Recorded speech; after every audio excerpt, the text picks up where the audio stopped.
was the bend he just went around. That was the deep end he just went off. And those were his marbles he just lost. 2:49 p.m. Eastern Dementia Time. Quote, I'm not running to terminate the ACA as Crooked Joe BUDEN, DIS-INFORMATES, and MIS-INFORMATES all the time. I'm running to close the border, etc. There is no such word as disinformate. There is no such word as misinformate.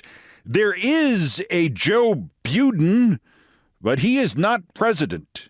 He is a freelance finance specialist from the city of Soddy Daisy, Tennessee. And when the name Soddy Daisy, Tennessee is the one correct verb or proper noun in this sorry situation, the facts are undeniable.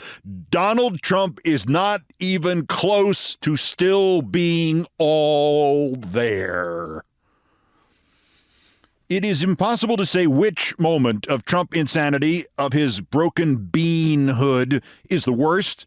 Could have been comparing himself to Christ, could have been repeatedly mistaking Obama and Biden for one another and then saying he meant to do that, could be getting the year wrong, or abandoning tough words in mid-syllable. But this one, BUDEN, misinformate, disinformate, that has got to be top 10 at least, because he wasn't finished. Trump added he wants to, quote, make the ACA or Obamacare as it is known much better, stronger, and far less expensive. In other words, make the ACA much, much, much better for far less money or cost. Those aren't other words. Those are the same words, Don. If a relative of yours started doing stuff like this on a daily basis, you would have them committed, or at least treated. It is impossible to say that he cannot possibly last this way, what with the forces of aphasia and dementia and narcissism and head injury and whatever else there is pulling him apart. But of course, he has lasted in approximately this same space for months now. And in spaces not really that much better than this one for years now, and decades now, and if the early anecdotes are correct, for a lifetime now. Still, inventing your own words is a sign of a dozen different physical problems, to say nothing of psychological ones like bipolarity and environmental ones like huffing D-Con Roach Room Fogger. Joe BUDEN, B-U-D-E-N, who is misinformating the populace. But no, Trump, you're right. Trump is the vigorous, alert one. Maybe he meant platformate. He meant platformate, not misinformate. Platformate. The additive that Shell used to put in its gasoline in the 1960s that made it, I don't remember what it did. Maybe it burned the atmosphere faster. Maybe Don used to huff that stuff.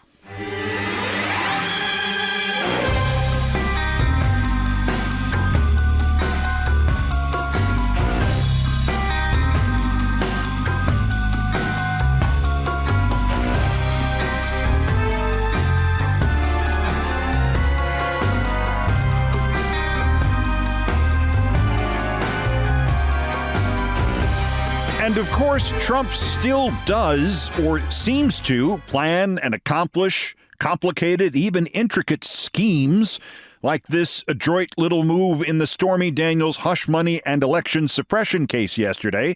It is supposed to start with jury selection 2 weeks from Monday. Trump's goal in all of his cases is to stall. So yesterday morning, he attacked the daughter of the judge, Juan Merchan, online, claiming she worked at a company that works for Congressman Adam Schiff. And within hours, Judge Merchan hit him with a gag order, preventing him from talking about witnesses and attorneys and court staff and their families. Given that Trump did not immediately rail against that gag order, there is reason to speculate that he did this deliberately to get that gag order. Merchan gags Trump, Trump appeals the gag order. The judge rejects the appeal. Trump goes to an appellate court, and before you can say MIS-INFORMATE, that April 15th trial start date is on ice until the appeal is heard. Or he didn't plan it. And those are his toys in his attic, as they say. Stasis in the other Trump trials, but his co-defendant in Georgia who put the speed bump in the case of the Trump 17 may be in more trouble elsewhere. Michael Roman, the former Trump campaign aide, has reportedly been subpoenaed as part of the burgeoning investigation into the fake Trump electors in Arizona. This is according to ABC News, which previously reported that Kenny the Cheese, Kenneth Chesbrough, was already interviewed by the state attorney general there, who was going for some indictments in Arizona. Quoting Chris Mays, "We will announce something in the relatively near future." Well, you can't argue with that. In Trump legal adjacent news, guess who propped up the Trump-humping propaganda channel Newsmax right in the middle of Trump's occupation of the White House? A member of the royal family of Qatar, according to the Washington Post. 2019 and 2020 this was. $50 million into Newsmax. Not just to make sure there was good Trump coverage, mind you. The Qataris also wanted better pub for themselves during a squabble in the Middle East over who supported terrorist groups and who didn't. The Qataris are not particularly particular, nor especially smart about American television. They are the ones who bought the old scam I worked for, Current TV, then sued its chief ass clown, Joel Hyatt, the guy on whom the villain in the movie Philadelphia was in part based. And then, ultimately, they just shut the damn thing down, because what's $50 million to these guys? And lastly, this is where Trump is at the moment. Talk about MIS-INFORMATE and DIS-INFORMATE. He is now selling Trump Bibles. Bible? Holy Bible? Well, Trump-endorsed Bibles. He did a 3-minute infomercial for it, or maybe that's a MIS-INFORMATE infomercial. It's actually a Lee Greenwood Bible with the lyrics of God Bless the USA added in. Along with it notes the Declaration of Independence, the Pledge of Allegiance, the Constitution, and the Bill of Rights, even though don't tell them the Bill of Rights is already in the Constitution. Your cost? Just $59.99 for a Bible. No evidence Trump claims to have written the Bible. Then again, he really did compare himself to Christ on Monday, so who knows what's next. With the pitch, Trump added this completely authentic, tell me you know nothing of the story of Christ without telling me you know nothing of the story of Christ line. Quote, Happy Holy Week. Because, of course, the first emotion that comes with the whole crucifixion business, that first emotion is happy, happy, joy, joy.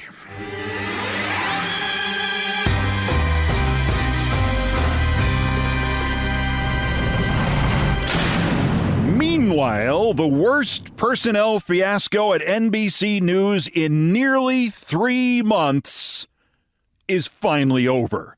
NBC News Chairman Cesar Conde fired former RNC chair and now eternal punchline Ronna McDaniel at 6:01 Eastern last night, according to the memo.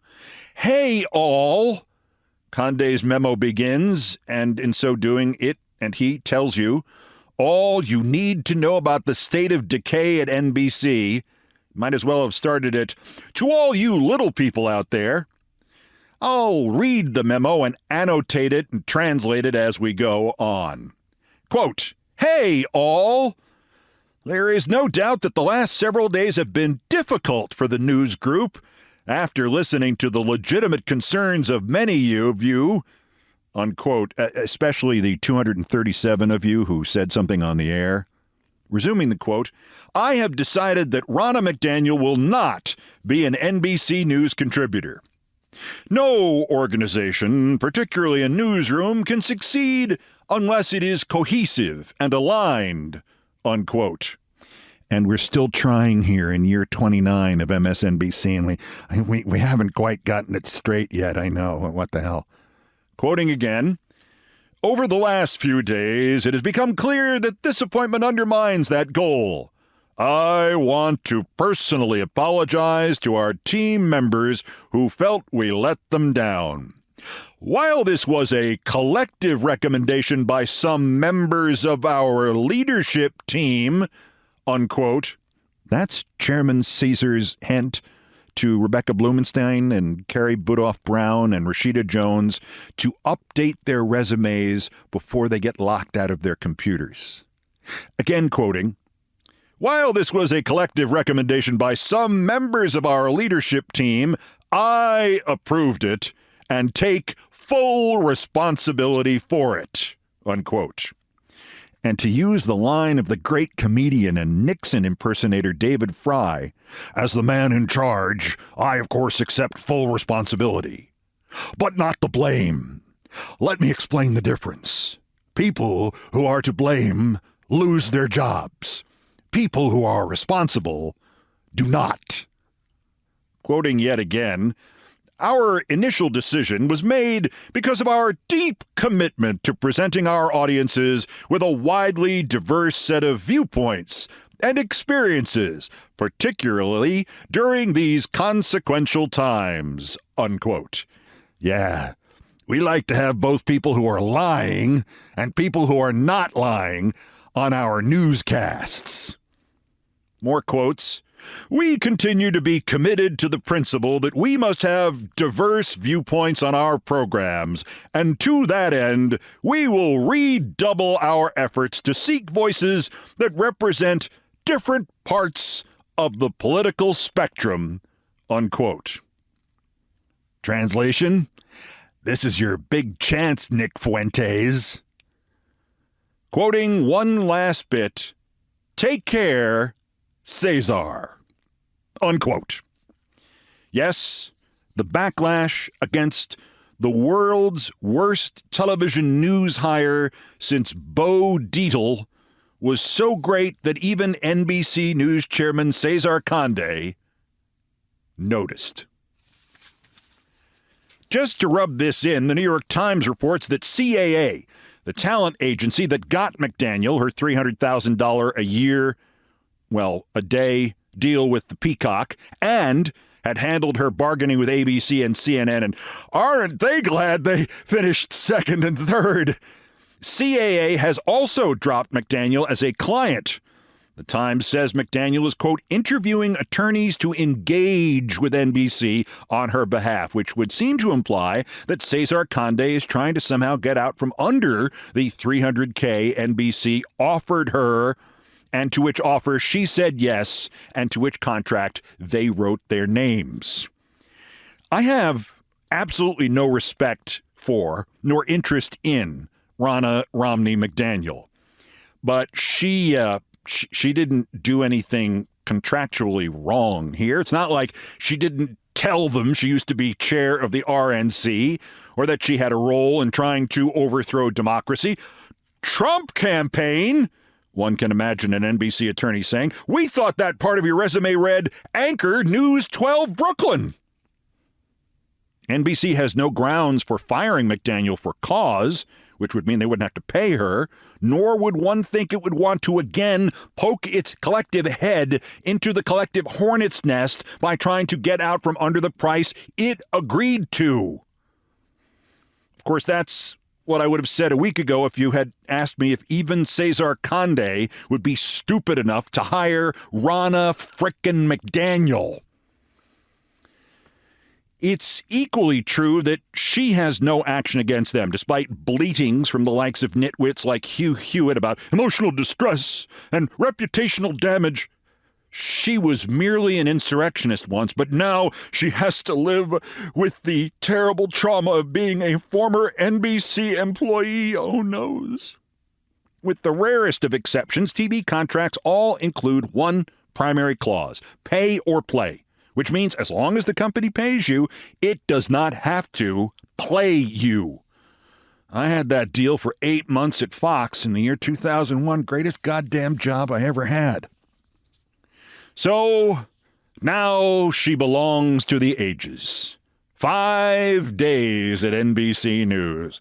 And true, She was only on for one show, but she was still with NBC News after the first commercial break, so she did not earn the honor of being the quickest thing ever canceled by a major American TV network. That honor remains, and it is seemingly unbeatable, in the hands of the ABC network's surrealist comedy sketch show called Turn On, which premiered on Wednesday, February 5th, 1969 at 8:30 p.m. Eastern and was canceled on Wednesday, February 5th, 1969 at 8:40 p.m. Eastern. Just as the first commercial break began, the ABC station in Cleveland did not even let the show come back from that break. And some stations on the West Coast did not show any of it. I mean, even RONNA got to 20 minutes. Anyway, out of the TV weeds and back into the charred remains of NBC News, burned to the ground during her epic 5 days, or 4 commercial breaks, or the equivalent of 3 turn-ons, or whichever yardstick you want to use. The point of all this, and perhaps the value of this internal rebellion, is that maybe the somnambulant American political media, especially the American television political media, has awakened from its naive stupor. The crap that Chris Licht got away with for a year running CNN, sacking liberal reporters, sabotaging Don Lemon, putting Trump on live, fighting to air Republican debates, both sidesing everything he could get his hands on, was not some sort of aberration. And it didn't just happen at CNN. And it was not some sort of extreme. I have been saying here for the 18-month life of this podcast that every news organization in this country has had the same meeting. What do we do if Trump regains power? Not what you would hope they would be asking, not what do we do journalistically, or what do we do to save the nation, but what do we do to protect our phony baloney jobs and our profits? And what do we do so when Trump starts jailing reporters and TV executives, he'll leave us alone? Or more realistically, he'll let us become one of his authorized propaganda channels. The entirety of that guy Licht's career at CNN and the bidding among CNN and ABC, and aren't they glad they finished second and third? Thank God, thank Jesus, thank Allah, thank anybody you can think of.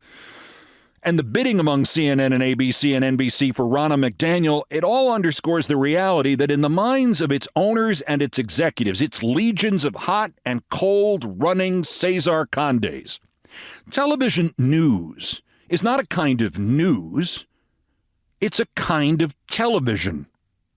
It is designed to fill the places between the commercials. If it serves some kind of public purpose, hey, great. As long as that doesn't mean we have to go too many hours canceling all those advertisements just because some pope died or something. Putting Trump on and taking Mehdi Hassan off and hiring Ronna McDaniel was inoculation. Nothing more, nothing less. It was proving to Trump and the MAGAs that while no, we in the media, we are not shuttering MSNBC and sending Rachel Maddow to Alaska, and we're not in favor of this whole end the peaceful transfer of power thing and fascism is the new democracy stuff. But hey, go on. We're listening. Even most of the protests from within NBC and MSNBC completely missed that point. Chuck Todd was the first to get mad. Not on behalf of America, but on behalf of Kristen Welker.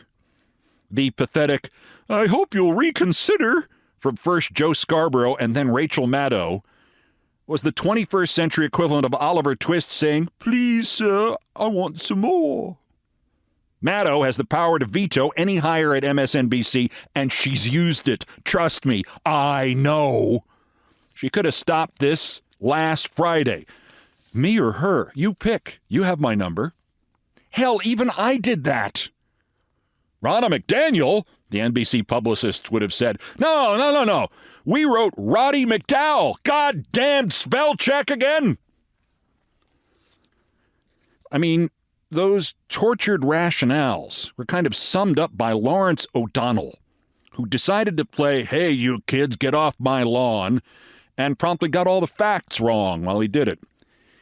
O'Donnell decided this had happened not because he has worked for and genuflected in front of amoral corporate NBC humanoids since 1996, but because they were all so young and innocent that they didn't know how real TV newsmen would have handled Ronna McDaniel and the other members of the Trump gang.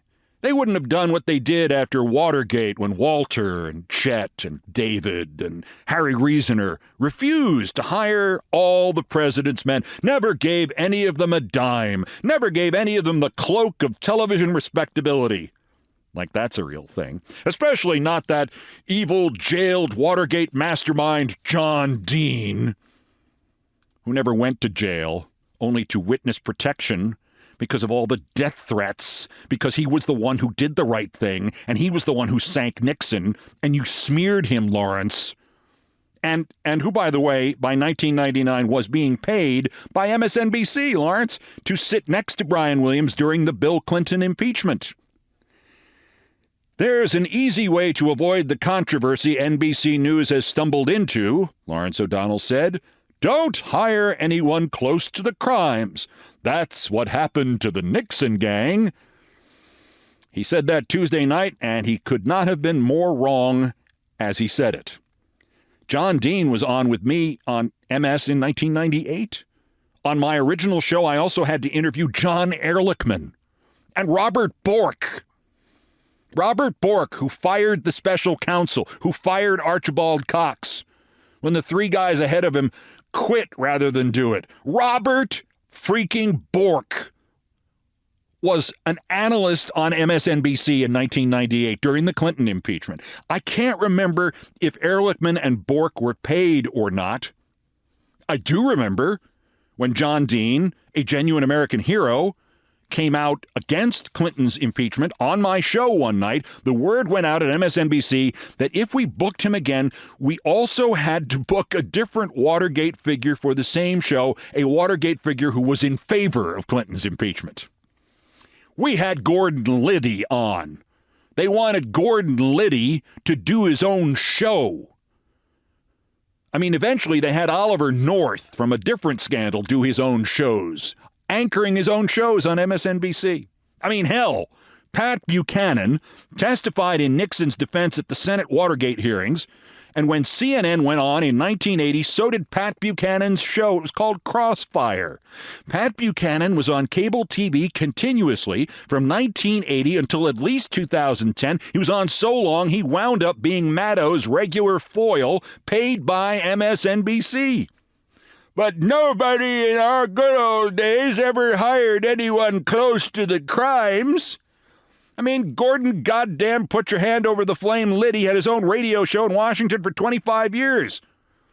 And sure, nobody would touch John Ehrlichman, Lawrence.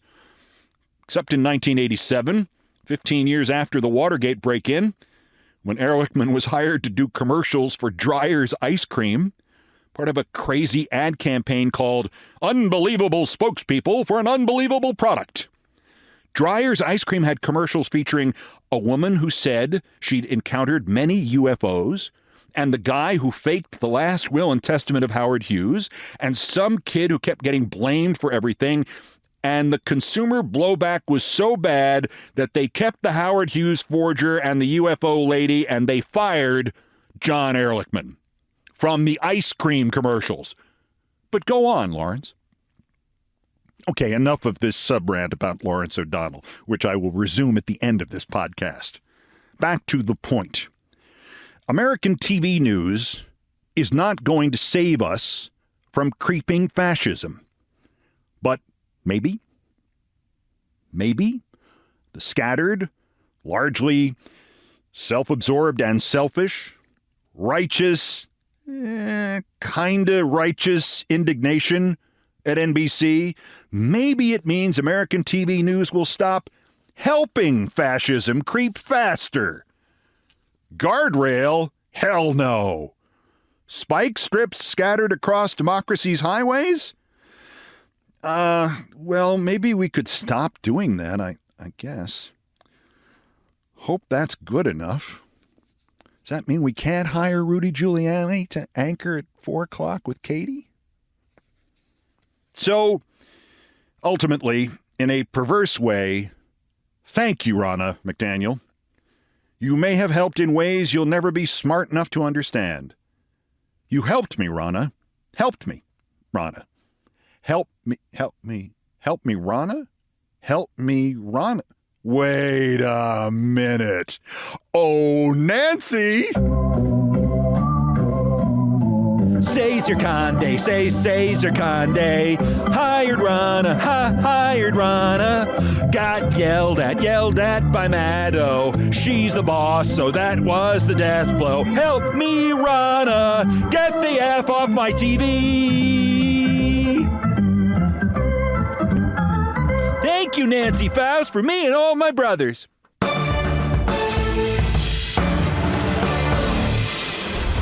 Also of interest here, I will tell all those O'Donnell stories, like when he guest hosted Countdown, and while I was out for a few weeks, he tried to get me fired so he could take over the show, and when that didn't work, he just stole a couple of the producers instead and got his own show. Oh, by the way, I was out for a couple of weeks because my dad was dying at the time. Also, you know why that bridge collapsed in Baltimore? Hit by a freighter? You naive fool. It was DEI and open borders. And it was to distract you from Kate Middleton's body double. That's next. This is Countdown. This is Countdown with Keith Olbermann.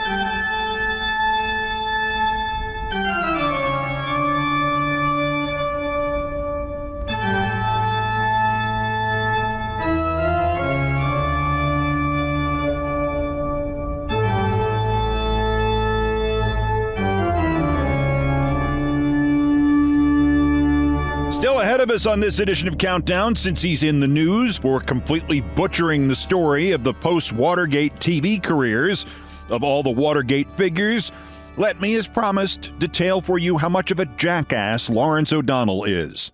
Tried to steal my show, did steal my producers, sent a personal letter of mine to Ann Coulter so she could write a column about it. Just an A1 schmuck. In things I promised not to Well, the title doesn't hold up here. I promised to tell this, and I live up to my promises. Next. First, still more idiots to talk about the daily roundup of the miscreants, morons, and Dunning-Kruger effect specimens who constitute today's worst persons in the world. First, the bronze, the worst.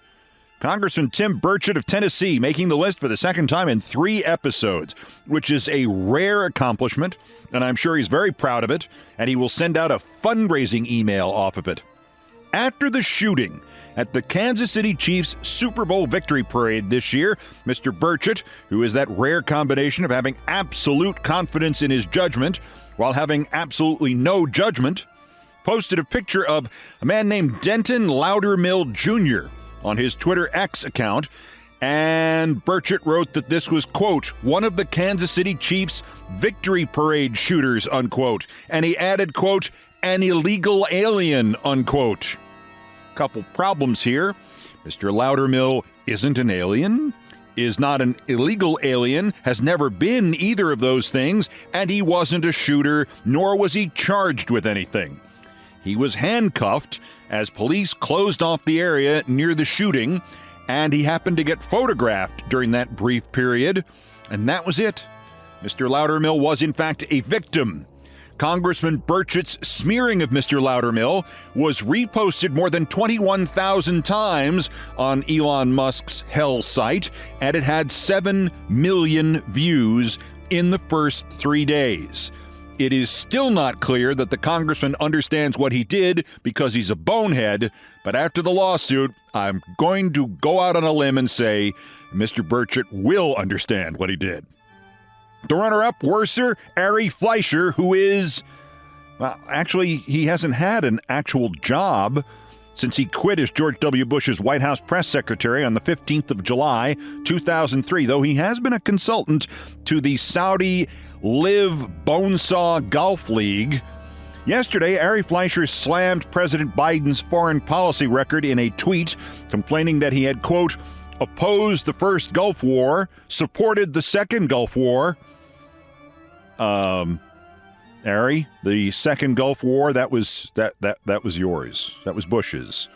That was the one Ari Fleischer spent part of 2001, all of 2002, the first half of 2003, selling to the American public, even though nearly everything that he and Bush and Dick Cheney and Colin Powell and Fox Propaganda and everybody in the government and everybody in the Republican Party, everything they said about the second Gulf War was completely untrue, including that little issue of weapons of mass destruction in Iraq and any connection whatsoever between Saddam Hussein and 9/11. And suddenly, Ari Fleischer is criticizing Biden for, I guess, believing that a president would never lie about something as important as whether or not this country should attack a foreign nation and precipitate a war in which we would be fully involved for nearly a decade and hundreds of thousands of Iraqi civilians would die. And I guess Ari Fleischer is critical of Biden for assuming a presidential press secretary would also never lie to the American public, to the world, about something so important, especially when the second Gulf War press secretary was Ari Fleischer. But I'm burying the lead here, I guess. Headline, Ari Fleischer is now critical of people who supported George W. Bush's invasion of Iraq. But our winners, the worst. Let's see, it's quite a list. There's Congresswoman Nancy Mace, Maria Bartiromo of Fox, Florida congressional candidate David Sabatini, Matt Neuentown fella Schlapp, Glenn Thrush of the New York Times, and Rose Graham.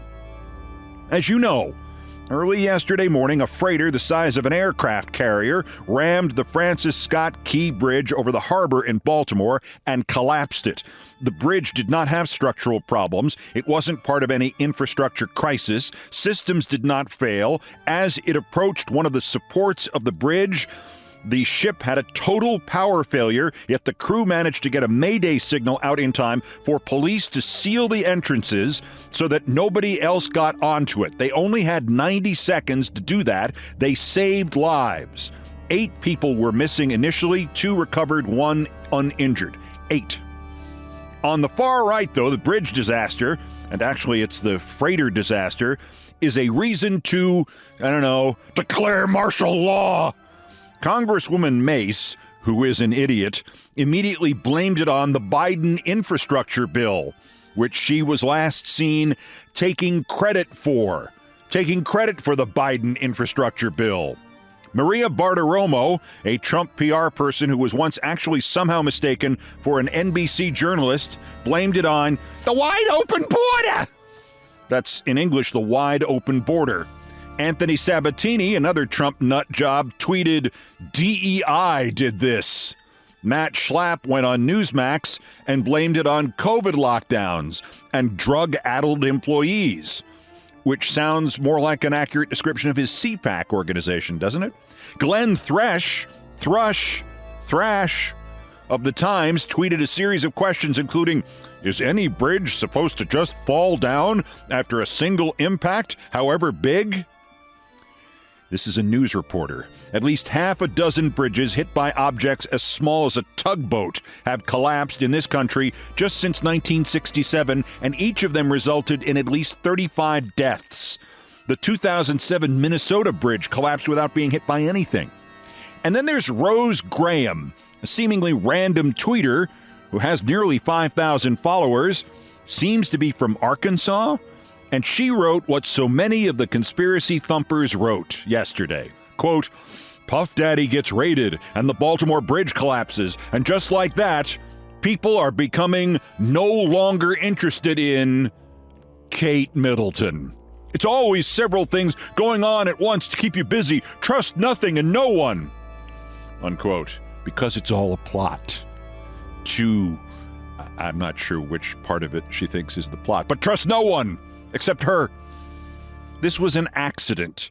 It was the shipping line's fault. They will ultimately pay for it. There is reason to question whether such large watercraft should be allowed on inland waterways without tugs escorting them. But otherwise, there was not much to prevent this from happening. And yet there are people today who will die peacefully in their beds 80 years from now, remaining convinced that the Baltimore Bridge collapse of 2024 happened because of drug-addled DEI riding the infrastructure bill in through wide-open borders, and it was all just a distraction from Kate Middleton, and accidents are illegal, aren't they? Thanks to Congresswoman Nancy Mace, Maria Bartiromo Fox, Florida congressional candidate David Sabatini, Matt Neuentown Fella Schlapp, Glenn Thrush of the New York Times, and Rose Graham Rando, who don't know what they're talking about, but that didn't faze them in the least, and who are today's worst persons in the world. Kate Middleton, for God's sakes. I wanted to tell you about Bloomberg's flagship podcast. It's called The Big Take, and it should be part of your daily routine. The Big Take brings you what's shaping the world's economies with the smartest and most informed business reporters around the world. Hosts David Gura, Sarah Holder, and Saleha Mohsin bring you the stories behind what's moving money and markets and help you understand what's happening, what it means, and why it matters every afternoon. Now look, David Gura went to Cornell, and he majored in history there, and as near as I've been able to find out with my research, he got good grades. So a lot of people recommend podcasts to you without any kind of frame of reference, and I'm telling you, this guy survived 4 winters in Ithaca, New York, like I did. So, if he says he can help you understand what's happening, this is tested by snow and cold. You can listen to The Big Take on the iHeartRadio app, Apple Podcasts, or wherever you get your podcasts.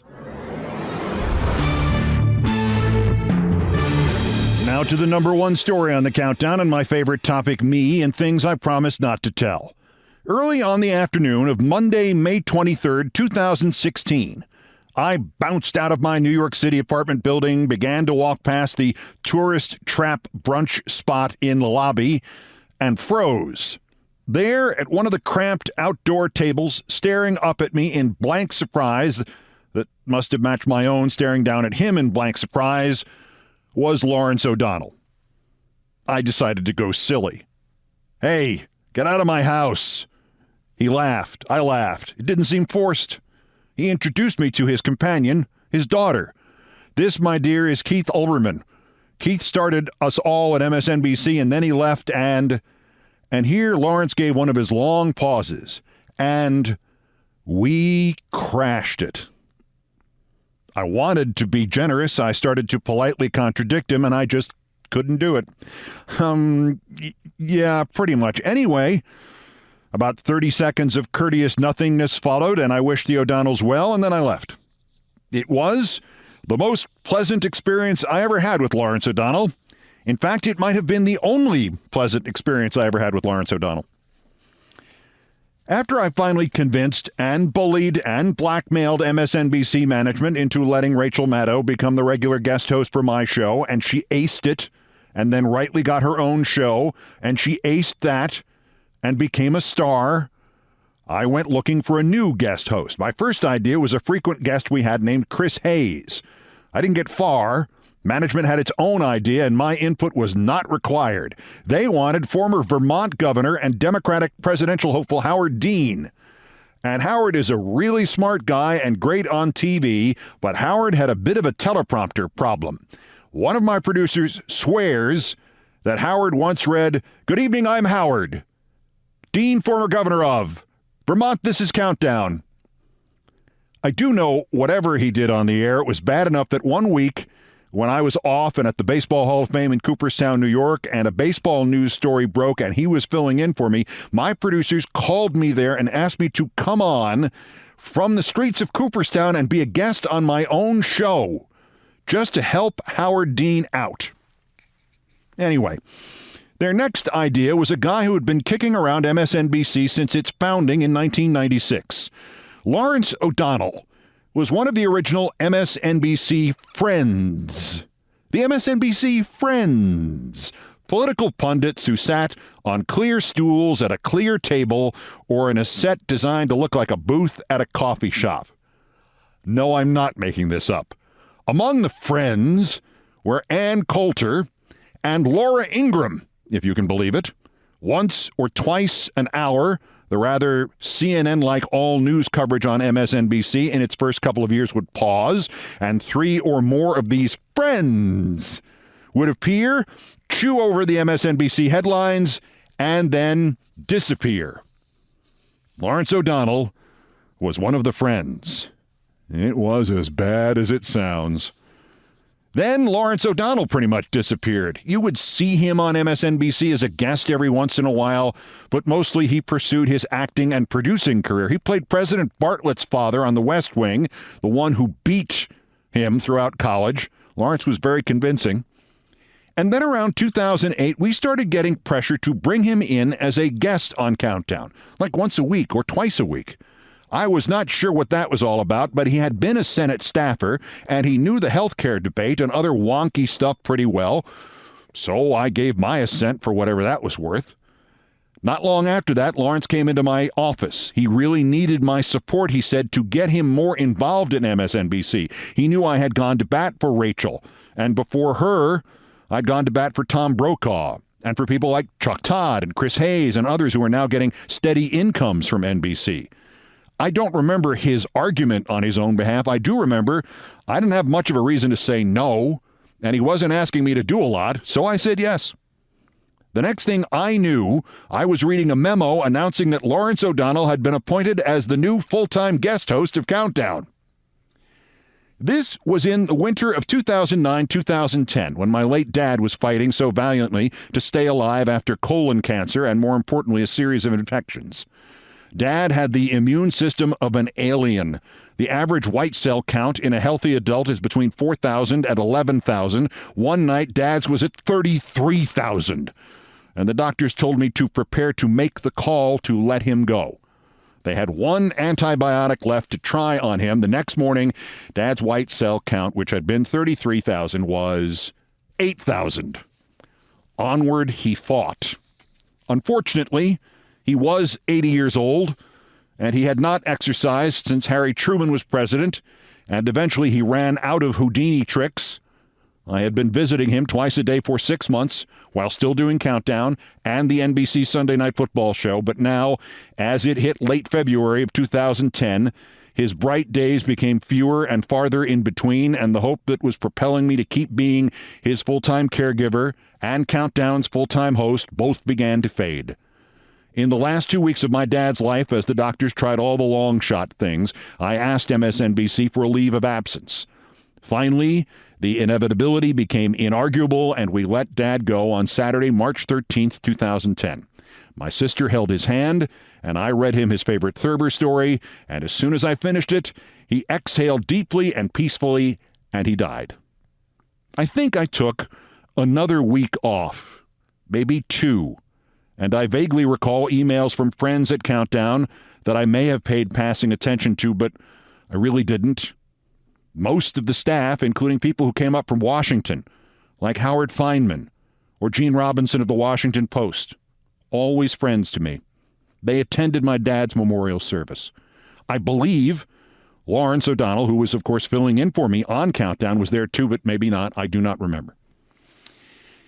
And then came the day when I went back to the office full-time and my assistant grabbed me.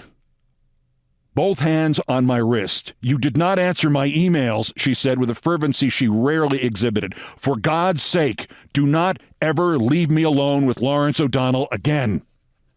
I snapped back to attention. Had he, bothered her? "Not that way," she said, "but he's a son of a bitch. He treats me and everybody who isn't a producer here like dirt. And since you didn't read my emails, I just have to tell you this. He's trying to get you fired so he can take over Countdown. And if you think he's nuts, one of your senior producers is in on it too, with him." I have to admit, even now, Of all the things I went through at that very, very strange place, MSNBC, even now, this story still shocks me. The senior producers of Countdown consisted of a guy who'd been a producer who booked satellite transmissions for MSNBC until I asked that he be promoted. And one was a guest booker for the daytime shows until I asked that she be promoted. Another was a line producer who was well regarded only for his ability to time a show until I asked for him to be promoted. And then there was the old friend of mine who had been blown out of ESPN in a sexual harassment porn link email scandal and was headed back to college to start his career all over again until I asked that he be hired and then promoted. I did some digging, and I was going to confront O'Donnell about it when somebody told me he had tweeted something negative about me and about Countdown. So I got a hold of him, and I said this did not seem to be in keeping with MSNBC traditions and rules, you know, the ones about not peeing inside the tent. And he said, "What do you know about MSNBC traditions? I've been here since 1996. I never left and came back." So I went to my boss, the president of the network, Phil Griffin, the one who would not hire Rachel Maddow. And before I could say they'd have to get rid of him, Griffin said it was all academic. They were preparing the press release as we spoke for Lawrence's new show at 10 o'clock called The Last Word. And oh, by the way, Keith, 2 of your senior producers are going with him to run his show. If this sounds vaguely familiar to you, it is the plot of the pilot for the old Aaron Sorkin HBO series Newsroom. I was still friendly with Aaron then, so he actually asked, as I related this to him in real time in emails and phone calls, he asked if he could use it in the plot rather than just what he often did, which was to use it without asking.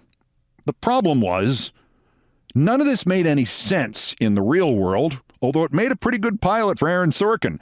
In going into the 10 p.m. slot, Lawrence O'Donnell would be replacing a rerun of Countdown. And even if O'Donnell did much better in the ratings, much better, there was no way it could ever make enough money to make the move make sense. O'Donnell's new show would necessarily cost MSNBC between $10 and $15 million to produce every year. Didn't have anything to do with him. That was the cost. The Countdown rerun cost not $10, $15 million a year. It count however much they paid the guy who pushed the play button that fired up the videotape of the Countdown replay, amortized.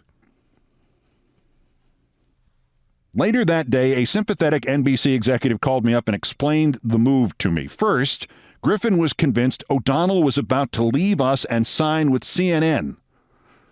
I said, well, that's a good idea for everybody involved except CNN.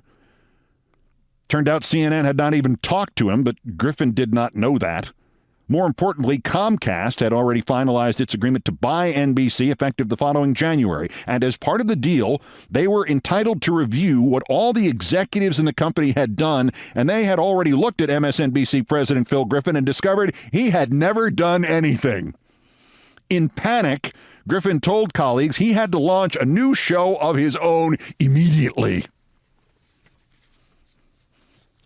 This is the series Aaron Sorkin should have made. As to the producers who left my show to go with O'Donnell while my father was dying, one of them told me a couple of years after she left MSNBC for the last time, "Every day when I went into that last word office, I realized you were getting your revenge on me without even having to lift a finger." Lots of people I've worked with, probably a majority of people I've helped, have behaved like Lawrence O'Donnell because, remember, it's television. It is a mental illness. The comparatively healthy people are the ones who acknowledge it's a mental illness. But Lawrence O'Donnell was something special. A year before my dad died, almost to the day, in fact, I was in Los Angeles appearing on Bill Maher's show. And one of the other guests that night was the actress Kerry Washington. She was very nice to me, very sweet, a very big fan. And she asked to stay in touch.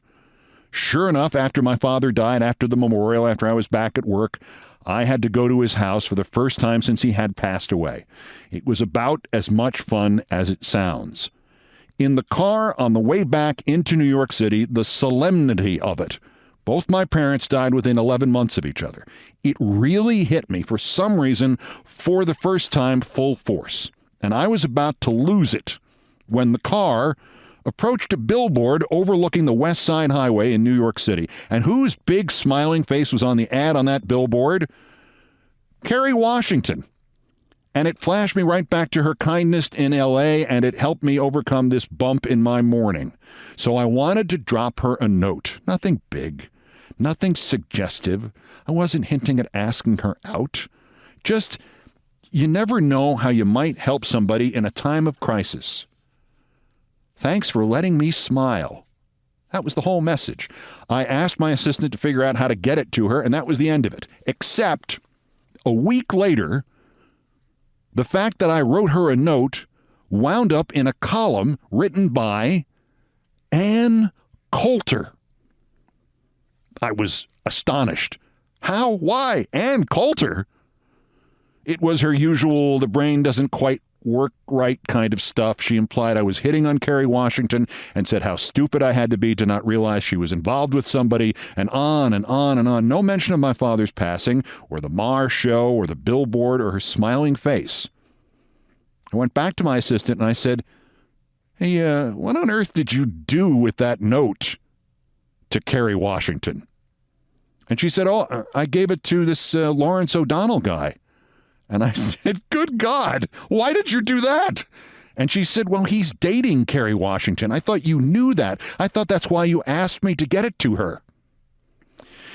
So it wasn't hard to figure out from there. Lawrence had called his old friend from the old MSNBC Friends of 1996, Ann Coulter, and told her about the note, inventing whatever motive his jealous little mind could dream up.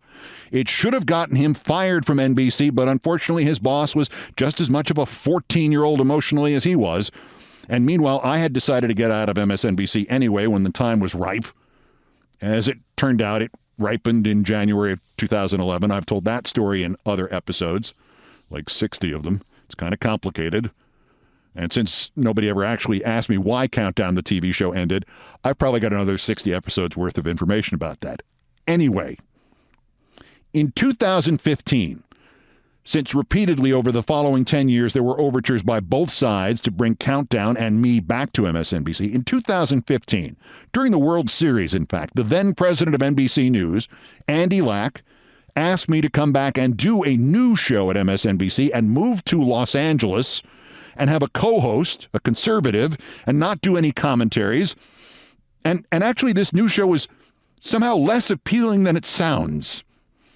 But the punchline of all punchlines is contained in what Lack wanted to call my new 2015 MSNBC show that never was. It tells you all you really need to know about The Last Word with Lawrence O'Donnell and MSNBC and O'Donnell's place in TV history and its demise and the end of MSNBC. NBC News President Lack was brimming with enthusiasm about this name that he had come up with for my new show. I've got the perfect title, Lack told me. We're going to call it The Last Word with Keith Olbermann. And I didn't laugh or guffaw. I just said, Andy, you have a show called The Last Word. The Last Word with Lawrence O'Donnell. Andy Lack now laughed. Hopefully not for much longer, I don't.